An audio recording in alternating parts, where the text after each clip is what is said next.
замин манбаи истеҳсоли маҳсулот, фаровонӣ, арзон шудани нархи маводи ғизоӣ инчунин ҷойи кор барои мардум мебошад. рушди соҳаи кишоварзӣ, афзоиши истеҳсоли маҳсулот, коркард ва нигоҳубини он, фароҳам овардани шароити дурусти захира ва фурӯши маҳсулоти кишоварзӣ ва ба ин васила таъмини амнияти озуқаворӣ яке аз самтҳои асосии ҳадафҳои стратегии ҳукумати ҷумҳурии Тоҷикистон маҳсуб меёбад. Турсунзода яке аз шаҳрҳои саноативу аграрии кишвар ба ҳисоб рафта, ҳиссаи соҳаи кишоварзӣ дар самти рушди иқтисодиёти он назаррас аст. Дар ин зимн кишоварзони шаҳри Турсунзода бо ҷонибдорӣ аз сиёсати созандаву бунёдкоронаи президенти ҷумҳурии Тоҷикистон пешвои миллат муҳтарам Эмомалӣ Раҳмон заминҳои корам ва майдони боғу токзорро самаранок истифода бурда дар таъмини амнияти озуқавории мамлакат саҳми арзанда гузошта истодаанд. бо мақсади таъмини амнияти озуқаворӣ ва ба ин васила дастрасии аҳолӣ ба маҳсулоти хушсифату аз ҷиҳати экологӣ тоза, кишоварзони даст ба кори шаҳри Турсунзода пайваста чораҳои зарурӣ меандешанд. аҳли заҳмат аз имкониятҳои мавҷуда истифода бурда кишти зироатҳои кишоварзиро ҳам дар кишти асосӣ ва ҳам дар кишти такрорӣ вусъат медиҳанд. бо дар назардошти сол аз сол афзудани аҳолӣ ва зиёд шудани талабот ба маҳсулоти кишоварзӣ, имрӯз деҳқонони шаҳри Турсунзода кӯшиш доранд ки ҳар ваҷаб заминро самаранок истифода намуда аз як қитъа то 3 маротиба ҳосил гиранд. иқлими мусоиди шаҳр низ барои парвариши маҳсулоти гуногуни кишоварзӣ мувофиқ мебошад. бо истифода аз ин имкониятҳо деҳқонони шаҳр ҳаҷми истеҳсоли маҳсулоти кишоварзиро зиёд ва даромаднокиро афзун кардаанд.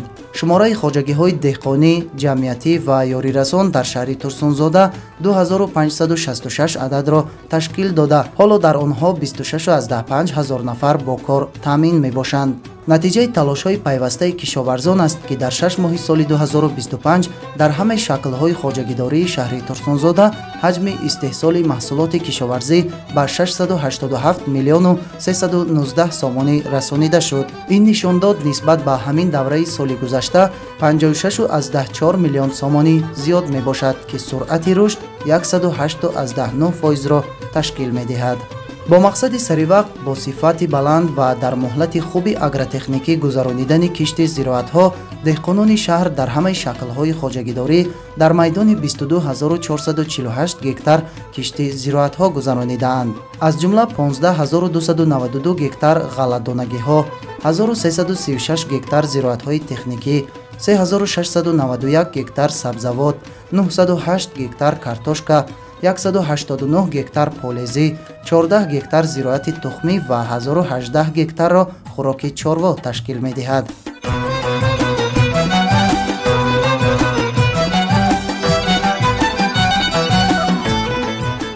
асоси такрористеҳсолкунии маҳсулоти кишоварзӣ дар шаҳр дар майдонҳои корами обӣ ба роҳ монда шудааст. барои таъмини заминҳои корами обӣ бо оби полезӣ дар мавсими обёрикунии зироатҳои кишоварзӣ корҳои омодагӣ аз 1 октябри соли 2024 оғоз гардида ба санаи 1 июли соли 2025 80 000 метри мукааб шабакаҳои байнихоҷагӣ ва 25 000 метри куби заҳбуру заҳкашҳои байнихоҷагӣ аз лою гил тоза карда шудаанд ки 100% иҷроиши нақшаро дар бар мегирад.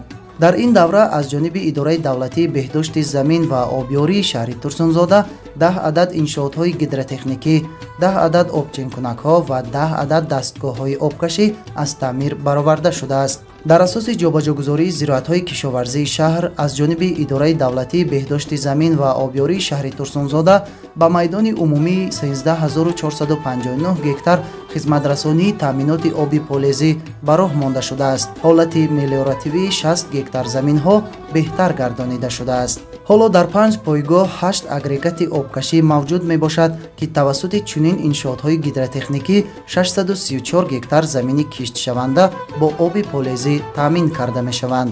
мувофиқи маълумот, ҳолати кории пойгоҳҳои обкашӣ ва нуқтаҳои обтақсимкунӣ пайваста таҳти назорат қарор дошта, аз ин иншоот ҳоло хоҷагидорон истифода мебаранд. кишоварзони шаҳри Турсунзода кӯшиш намуда истоданд ки бо роҳи беҳтар намудани ҳолати мелиоративӣ ва обёрии саривақтии заминҳо боздеҳи замин ва самаранокии онро беҳтар гардонида истеҳсоли маҳсулоти кишоварзиро бештар намоянд.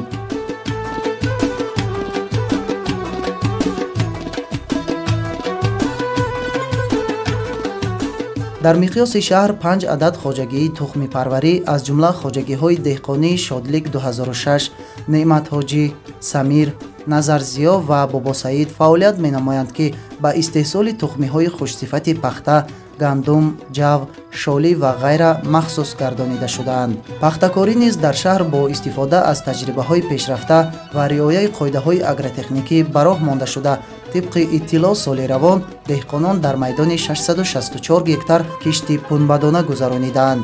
ҳоло нашъунамои пахта дар ҳолати муқаррарӣ қарор дошта, давраҳои обмонӣ, ғизодиҳӣ ва сарчинкунӣ дар хоҷагиҳои пахтакор ҷараён доранд.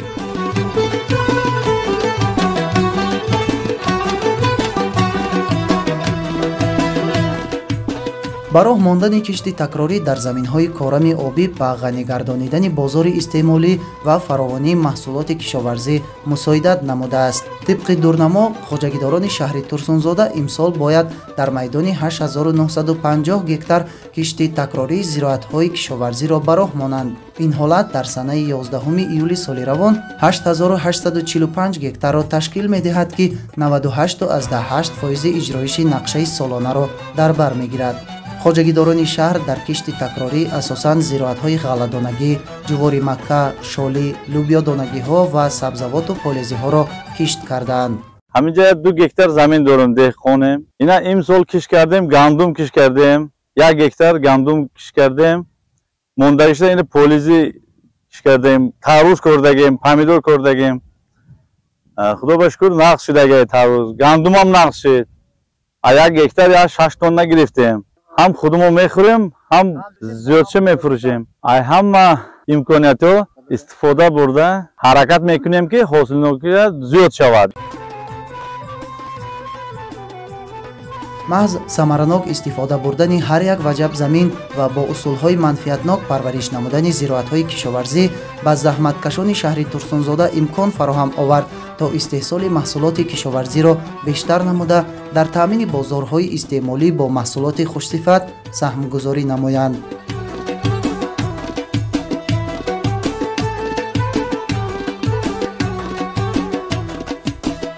давоми солҳои охир дар шаҳри Турсунзода бунёди гармхонаҳои доимоамалкунанда низ бештар гардида, ҳоло майдони умумии гармхонаҳо дар ҳамаи шаклҳои хоҷагидории шаҳр 76,189 гектарро ташкил медиҳад.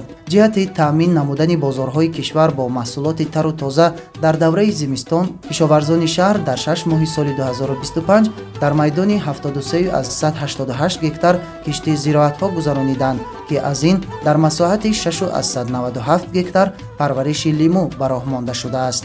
деҳқонон дар гармхонаҳо асосан сабзавоти барвақтӣ аз ҷумла помидору бодирингро кишту парвариш намуда, онро ба бозорҳои дохилии шаҳр ва берун аз он содирот менамоянд. тибқи маълумоти дастрас гардида аз ин гармхонаҳо ба санаи 10 июни соли 2025 1237 тонна помидор, 1260 тонна бодиринг, 94 тонна дигар сабзавотҳо ҷамъоварӣ гардидаанд. айни ҳол дар бисёре аз гармхонаҳо ҷамъоварии ҳосили аввал ба анҷом расида, парвариш, нигоҳубин, кишт ва ҷамъоварии ҳосили дуюми зироатҳо ҷараён дорад.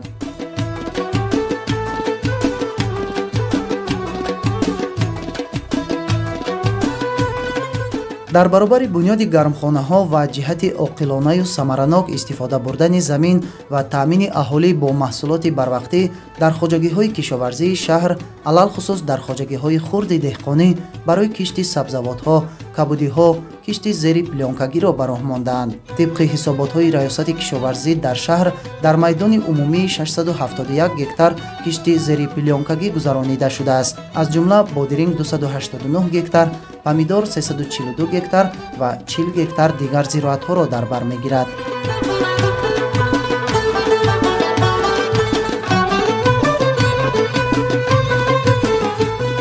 ин аст, ки таҷрибаи ғанӣ доштани кишоварзони ин шаҳр дар бисёре аз самтҳои кишоварзӣ исбот шудааст.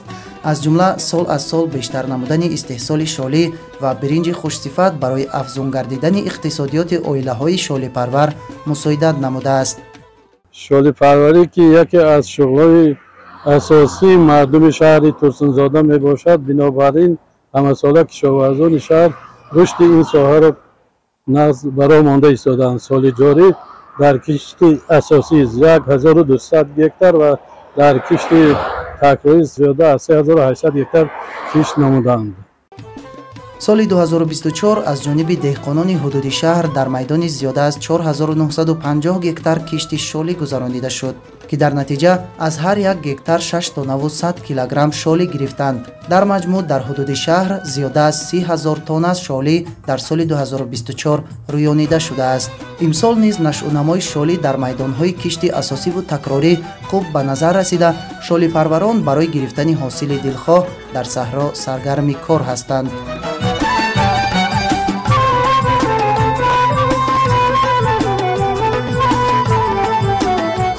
майдони боғу тогзор тибқи маълумот дар ҳамаи шаклҳои хоҷагидории шаҳри Турсунзода 6211 гектарро ташкил медиҳад, ки аз он 3661 гектарашро тогзор ва 2550 гектарро боғ дар бар мегирад. таи чанд соли охир дар баробари таъмини бозори истеъмолии кишвар, деҳқонони шаҳр инчунин ҷиҳати ба содирот равона намудани маҳсулоти кишоварзӣ, хусусан навъҳои гуногуни ангури шаҳдбору хушсифат ба натиҷаҳои назаррас ноил гардиданд.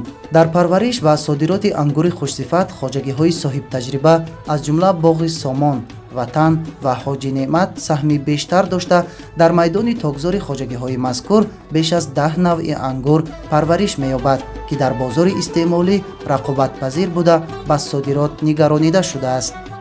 15 гектар замин дорем ангурбоғ. ҳамана 10 рӯз шуд ки ангуро пухтагӣ ҳар рӯз чиндистем ангурора. Оилам қати, мисол аҳли оила қати, амаки бачаҳо қати, ҷигар ҷияно қати бо маҳалла худо мисол занакор кардаги занако бисёр аст. ҳар рӯз 10 та 15 та мисол занако мегирем. ҳар рӯзаш ба як занак ба 90 сум 100 сум метем. ҳозир 5-6 навудша ангури шоҳонаю, ҳусайнию, сурх мерсу, сафед мерсу, президентский, аватар, амуно пухтаги тайёр шудаги ҳамаша чинда содирот кардем. Рӯшки Қозоғистон, Қирғизистон, Федератсияи Россия. мо бо об мушкил надорад. имконият ҳаст, шароито ҳама шароито ҳаст. Сардхонаҳо кардагим. ҳаракат мекунем, халқи хидмота аввал бозори хидмота таъмин мекунем, ангури нағзша амунҷа рӯш мекунем. ҳама вилоятҳо ба таъмин кардем, баъд мондагиша дигар давлатода рӯш кардем. Обҳаво амонқадр зӯр омад ки ҳама ангурора нағз шудаги. Як солда 6 моҳ 8 моҳ кор кардан дар кор. ҳар рӯз аз заминда омада духтаро қати, занако қати, бачаҳо қати хомтак кардан дар кор, зори задан дар кор. Агар меҳнат накунед, ино амонқадр нағз намешад. Одамо як хел деҳқоно ҳастай, мисол ино намедонад, чӣ намекунад, мода муроҷиат мекунад. Мо мутахассиси ангур мо рафта дида ҳамаша гап мезанем, ёд метем. Мо олимо қати ҳамкорӣ мекунем, инора фарёд мекунем. Ино ҳар моҳ мебиёяд, чӣ хел шудеси ангуро, мисол ягон мушкиле надорад мегуфта, мода мепурсад. Мо ҳамкорӣ карда пурсида, мисол нафаҳмидаги ҷоё корора мефаҳмем, мепурсем, баъд кор мекунем. ҳоло саҳмдорони хоҷагии деҳқонии боғи Сомон ба ҷамъоварии ангур оғоз намуданд. тибқи маълумоти хоҷагидорон, ангур аз майдонҳои тогзор ҷамъоварӣ шуда дар сардхонаҳо нигоҳ дошта мешавад ва баробари ҷамъ шудани миқдори зарурӣ тавассути мошинҳои боркаш ба кишварҳои хориҷ содирот карда мешаванд. Mana мо ангура сар кардем, дури 3 рӯз шудан ичинда ҳала денга ҷамъовар карда барои содирот ма ангури мана аватаро сурх президентскира на мана дури 3 рӯз шудан чинда вай кардем. Инҷа хунук карда содирода ангура тайёр мекунем, баъд хориҷи мошини калонба содиротба рӯй мекунем. Та ҳозир вақта та 100 тонна зиёд равон кардем. Раҳмат мана ҷаноб олибаки имсол мана раҳо кушодан вай шудан, ангурам барвақтар пазидан, барвақтар вай кардем. ҳам имсол худоба шукр ҳосил нағзтар, хорсалангидан хеле зиёдтай. танҳо дар ҳамин хоҷагии деҳқонӣ зиёда аз 1000 нафар саҳмдорон ба парваришу нигоҳубини ниҳолони ток машғул ҳастанд, ки аз ин ҳисоб даромаднокии оилавии худро таъмин намуда шароити иқтисодияшонро беҳтар гардонидаанд. имсол گرمی آمد آب هوا برای همین یا 20-25 روز پیشتر انگور تیار شدن بنا صادرات سر کردیم. دو نمود همون نمود پرزیدنتی میگم من پرزیدنتی با شاهانه و تیار شده طرف های همین قرقیزستان و قزاقستان تا روسیه صادرات سرکرد شدیم. حاضر نغز انشاءالله آینده با نغز می شود. حاضر همگی 500 گیشتر انگور داریم در حاجگی. 1102 نفر سهمدار داریم. همین سهمدارا خطی ما کار میکنیم. در سبب همین انگور خانه ساخت استادیان، ماشین گرفتادیان، توی کرد استادیان، زندگیش بهتر شد استادیان. برای این به سببچه جناب عالیه رحمت عمر دراز باشد، رشد زیاده شود. آینده با نوهای نو ای خارج آورده پرورش میکنیم. سال گذشته 30-40 تن میزم کردن. میزم بهترین ای و نرخ نواش هم خوبه. انشالله امسال میکنیم. 1 کیلوش خضره ای 8 تا 10 تومانی برای صادرات دادیم.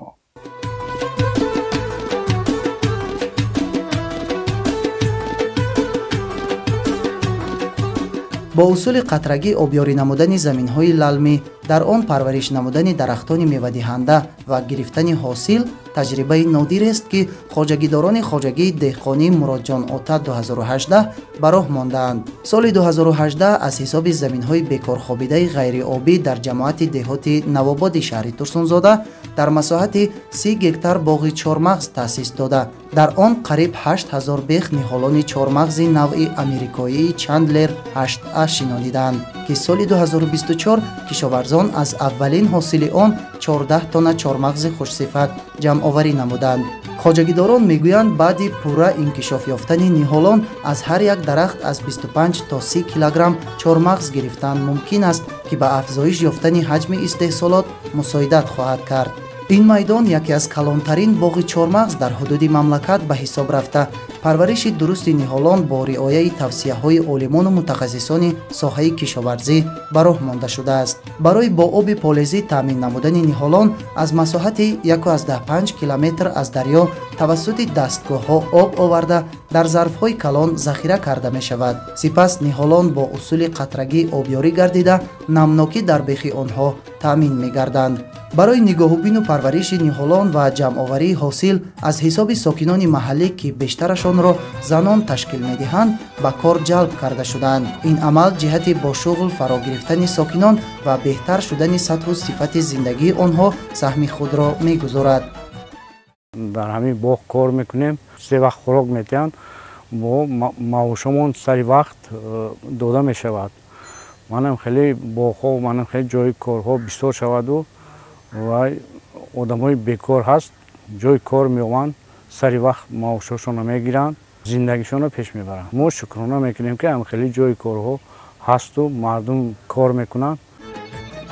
مورد به ذکر است که در خواجگی دهقانی مراد جان اوتا 2018 در برابر بنیاد باغ چهارمغز در 5 گکتار بوته 2 نوع لونده پرورش کرده می شود که برای استحصال محصولات آرایشی روانه گردیده است. همزمان در مساحت 5 گکتار نهال‌های آلوی سیاه شناخته شده است که حالا نشو و نمای آنها خوب به نظر می رسند. خواجگیداران نیت دارند در آینده باغ اینتنسیوی میوه‌های گوناگون را بنیاد نموده مساحت باغ را از حساب زمین‌های للمی زیاد کرده در تأمین امنیت عضوقواری مملکت و با محصولات خوشصفت تأمین نمودن بازارهای استعمالی سهمگذار باشند.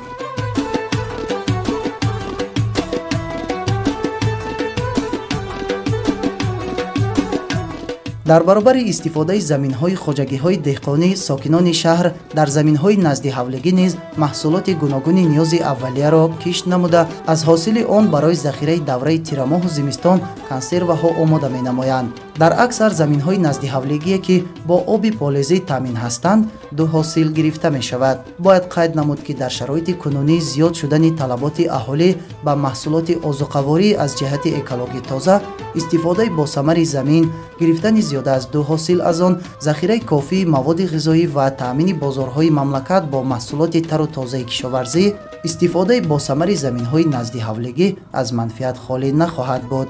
سال جاری در خواجگی‌های اهالی و زمین‌های یاری‌رسانی شهروندان در میدان 9499 گکتار کشت زراعت‌ها گذرانیدند. از جمله 6464 گکتار غله‌دانه، 266 گکتار زراعت‌های تکنیکی، 704 گکتار کارتوشکا، 1852 گکتار سبزیجات، 57 گکتار پولیزی، 149 گکتار زراعت خوراک چاروا و 7 گکتار دیگر نمود زراعت‌ها را در بر می‌گیرد.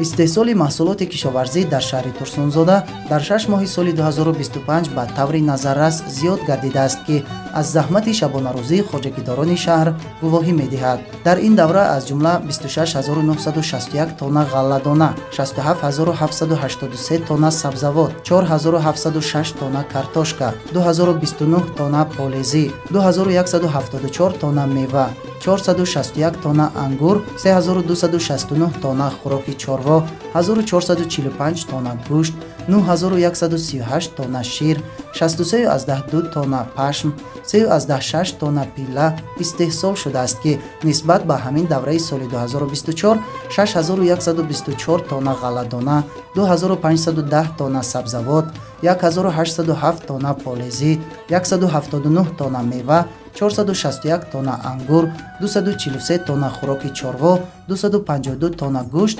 285 تن شیر، 2.4 تن پشم زیاد استحصال گردیده است.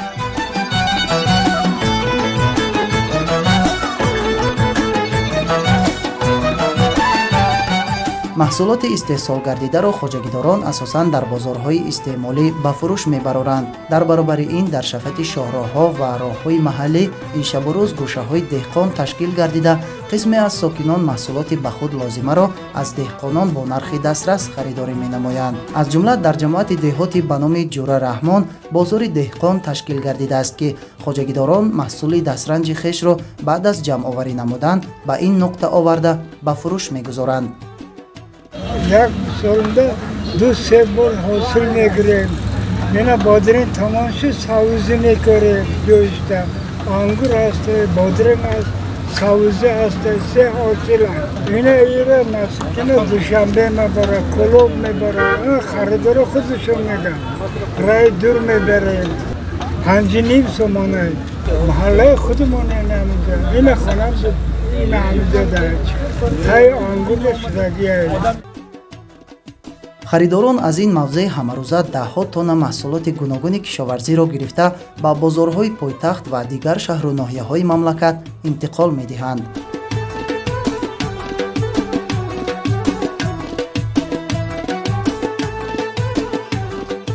با استفاده از امکانیت‌های انتقال مال و محصولات، همساله دهقانان شهر مقدار معینی محصولات کشاورزی از جهت اکولوژی تازه و خوش‌طعم و با لذت تاجیکستان را به کشورهای خارج صادرات می‌نمایند که این به بلند برداشتن درآمدناکی اقتصادی اهالی مساعدت فعال نموده است. در 6 ماه سال 2025 از شهر ترسونزاده به دیگر شهر و ناحیه‌ها و کشورهای خارجی مملکت در عموم 57200 تن محصولات کشاورزی صادرات کرده شده است. از این تعداد به مقدار 4664 تن محصولات خوش‌صفت به دولت‌های بیرون از کشور انتقال یافته است که نسبت به همین دوره سال گذشته 2018 تن زیاد می باشد.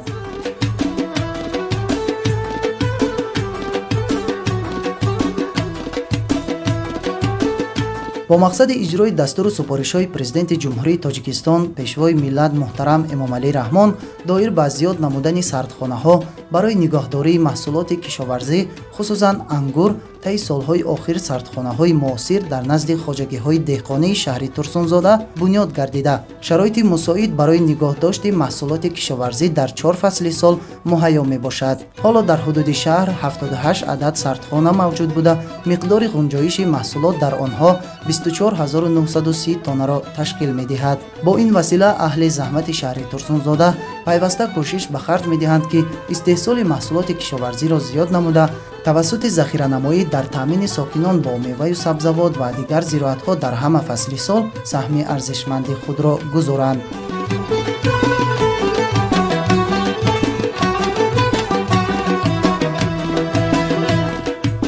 чорводорӣ низ дар шаҳри турсунзода ба марҳилаи нави рушд ворид шуда, дар ин самт хоҷагидорони чорвопарвар аз имконияту имтиёзҳои давлатӣ васеъ истифода мебаранд. Бо ҳадафи таъмини аҳолӣ бо гӯшту шир ва истеҳсоли барзиёди маҳсулоти соҳаи чорводорӣ, соҳибкорону хоҷагидорон фермаҳои хурду миёнаи чорвопарвариро ташкил намуда истоданд.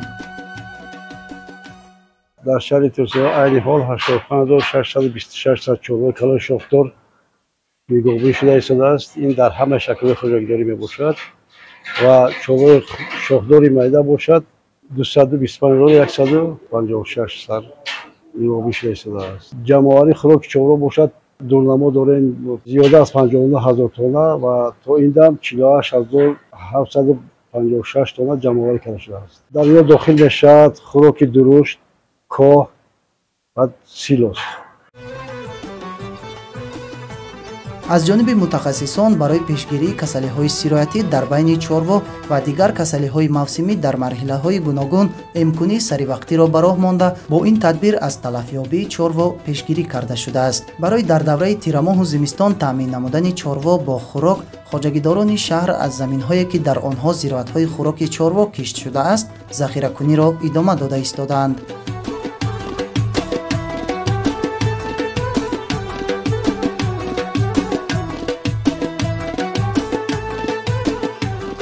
соҳаи паррандапарварӣ дар шаҳр бо ба истифода додани корхонаҳои нави паррандапарварӣ рушд дода мешавад. аз ҷумла тибқи нақшаи чорабиниҳо бахшида ба ҷашни 35-солагии истиқлоли давлатӣ, соли 2026 ба истифода додани 5 корхонаи нави паррандапарварӣ дар шаҳр дар назар дошта шудааст, ки ин ба истеҳсоли тухму гӯшти мурғ ва таъмини сокинони маҳаллӣ бо ҷойи кори доимӣ мусоидат хоҳад намуд. ҳоло дар ҳамаи шаклҳои хоҷагидории шаҳр 220169 сар парранда парвариш карда мешавад, ки нисбати ҳамин давраи соли гузашта 27602 сар зиёд мебошад.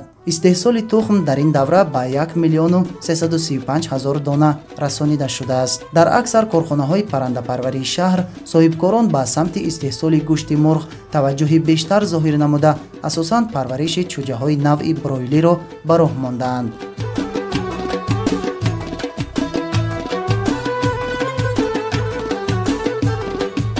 иқлими кишвари мо барои парвариши моҳӣ низ басомусоиду манфиатнок аст. тибқи таҳлилҳои олимон дар дарёҳои тоҷикистон беш аз 60 намуди моҳӣ мавҷуд мебошад. солҳои охир истеҳсоли гӯшти моҳӣ, ки аз маҳсулоти парҳезӣ ба ҳисоб меравад, бештар гардида, ин раванд дар шаҳри турсунзода низ хуб ба назар мерасад. ҳоло дар шаҳр 7 хоҷагии моҳипарварӣ расман ба қайд гирифта шудааст, ки дар онҳо давоми 6 моҳи соли 2025 2,7 тонна моҳӣ истеҳсол шудааст, ки нисбат ба ҳамин давраи соли 2024 0,4 тонна зиёд мебошад. таҷрибаи парвариши гулмоҳӣ дар дараи Қаратоғ нишон медиҳад, ки дар ин ҷой метавон истеҳсоли ин намуди маҳсулоти босифати парҳезиро зиёд намуд. хоҷагидорони ҷамъияти дорои масъулияташ маҳдуди Аҳмад Гулмоҳӣ бо назардошти имкониятҳои хуби сайёҳӣ ва имтиёзҳои давлатӣ дар самти моҳипарварӣ дар деҳаи лабиҷӯи ҷамоати деҳоти Қаратоғ парвариши 3 навъи гулмоҳиро аз давраи тухм то ба фурӯш баровардан ба роҳ мондаанд. тухми моҳӣ аз зотҳои модарӣ гирифта шуда дар муддати 20-25 рӯз ба кирминаҳои моҳича табдил ёфта, давраи ғизодиҳӣ аз 35-40 рӯзагӣ оғоз мегардад. ҳоло дар хоҷагии моҳипарварии Аҳмад Гулмоҳӣ зиёда аз 30 ҳавз таъсис дода шуда, бо назардошти талабот ва афзун намудани иқтидори истеҳсолӣ шумораи ҳавзҳо бештар карда мешавад. дар шаҳри Турсунзода барои парвариши моҳӣ дар майдони 34 гектар мавҷуда дар 5 минтақаи кӯли моҳӣ парвариш ёфта истодааст. аз он ҷумла дар ҷамоати Қаратоғи деҳаи Лабиҷа қарор дорем, ки дар инҷа гулмоҳӣ парвариш карда мешавад. дар инҷа имкониятҳо барои парвариши моҳӣ ва барои сайёҳон бисёр шароити хуб муҳайё карда шудааст. соҳибкорони шаҳри Турсунзода сай кӯшиш карда истоданд, ки ҷиҳати боз ҳам зиёд гардонидани кӯлҳои моҳӣ, ба роҳ мондани агротуризм корҳо ба сомон рафта истоданд. ҷиҳати дастгирии соҳибкорон барои моҳипарварӣ ва дигар намуди фаъолияти самти кишоварзӣ дар ҷумҳурӣ аз ҷониби ҳукумати ҷумҳурии Тоҷикистон маблағҳои грантӣ барои дастрас намудани техникаҳои кишоварзӣ ё барои сохтани кӯлҳои моҳӣ имтиёзҳои давлатӣ ҷудо карда сол то сол рушд ёфта истодааст. бо мақсади сабзу хуррамгардонӣ ва ба минтақаи зебову диққатҷалбкунандаи сайёҳон табдил додани ин мавзеъ аз ҷониби кормандон ниҳолони ҳамешасабз шинонида шуда, дар баробари ин барои истироҳату фароғати сайёҳони дохиливу хориҷӣ шароити беҳтар муҳайё намуда истодаанд. афзун гардонидани парвариши моҳӣ дар ин минтақа агар аз як ҷиҳат ба таъмини бозорҳои истеъмолӣ бо гӯшти моҳии хушсифат мусоидат намояд, аз тарафи дигар метавонад ба шикори моҳӣ ва рушди агросайёҳӣ низ ҳиссагузор бошад. табиати тоҷикистон имкониятҳои зиёди моҳипарвариро дорад ва имрӯз дар шаҳри Турсунзода низ ин имконият ба хубӣ истифода карда мешавад. хоҷагидорони ҷамъияти дорои масъулияташ маҳдуди Аҳмад Гулмоҳӣ чунин ҳавзҳои моҳипарвариро ташкил карданд, ки ин ҳам ба рушди соҳаи сайёҳӣ ва ҳам ба рушди соҳаи иқтисодиёти мамлакат саҳми беназир хоҳад гузошт. дар ҳамин ҳавзҳо бо оби тозаи дарёи Қаратоғ гулмоҳӣ парвариш карда мешавад, ки ин барои инкишофи гулмоҳӣ саҳми муносиб мегузорад.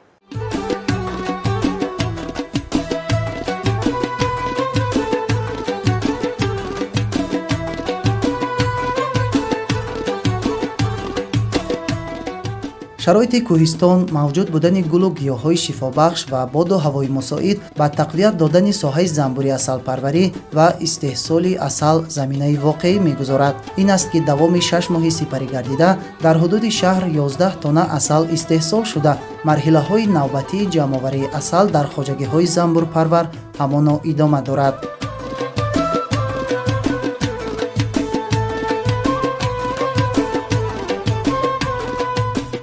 طبق معلومات ریاست کشاورزی در حدود شهر ترسونزاده زمین‌های بیکارخوابیده وجود ندارند. بنابراین با گردش کشاورزی وارد نمودن قطعه‌های زمین به نقشه گرفته نشده است. حالا باشد کشاورزان شهر چاره‌ها اندیشیده ایستادند که بلند برداشتن حاصلناکی زراعت‌ها را با مصلحت عالمان و متخصصان ساحه کاربری نموده با همین راه استحصال و صادرات محصولات را زیاد گردانند و گرفتن 3-4 حاصل را به طور وسیع به راه مانند.